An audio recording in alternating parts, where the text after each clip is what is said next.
Hello বন্ধুরা, আজকে যে আমি ট্যাংরা মাছ দিয়ে আর হচ্ছে টমেটো দিয়ে টক রান্না করব। আর হচ্ছে এই যে চালতা,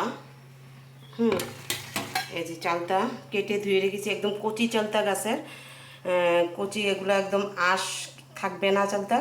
এগুলো দিয়ে টমেটো দিয়ে আর ট্যাংরা মাছ দিয়ে টক রান্না করব। সাথে থাকুন, সবাই পুরোটা ভিডিও দেখতে পারবেন।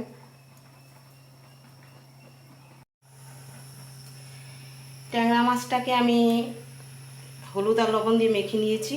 এই যে ফ্রাই প্যানে বসাবো, এখন একটু ভেজে নিব মাছগুলা। ভেজে নিলে একটু ভালো লাগবে, এই জন্য আমি ভেজে নিব। সাথে থাকুন। এই যে ট্যাংরা মাছ ভাজা হয়ে গিয়েছে, এখন আমি নামিয়ে নিব। তারপর দেখুন কীভাবে বসাচ্ছি রান্নাটা। এই যে এখন আমি শস্য দিয়ে দিয়েছি কয়েকটা, শস্যগুলো ফুটে গেলে তখন আমি এই যে টমেটোগুলো দিয়ে দিব। এই যে টমেটোটা দিয়ে দিলাম। এখন এটার মধ্যে দেখুন এই যে পরিমাণ মতো লবণ আর হচ্ছে হলুদ দিয়ে দিলাম। এই যে হলুদ পরিমাণ মতো দিয়ে দিলাম।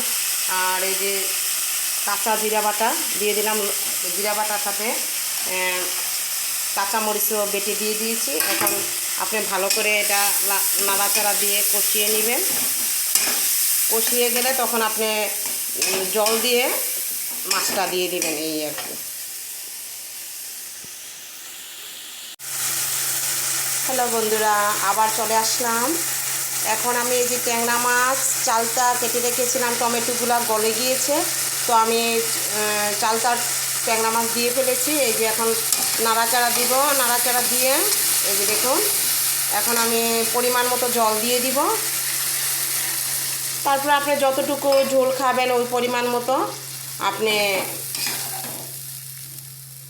রসা রাখবেন, তারপর নামিয়ে ফেলবেন। ধন্যবাদ সাথে থাকার জন্য। হ্যালো বন্ধুরা, এই যে রান্না হয়ে গিয়েছে। কেমন হয়েছে অবশ্যই সবাই কমেন্টে জানাবেন। সুচরিতা লাইফস্টাইল এবং ইউটিউব চ্যানেলে সাবস্ক্রাইব করবেন। সবাই সাথে থাকার জন্য অনেক অনেক ধন্যবাদ।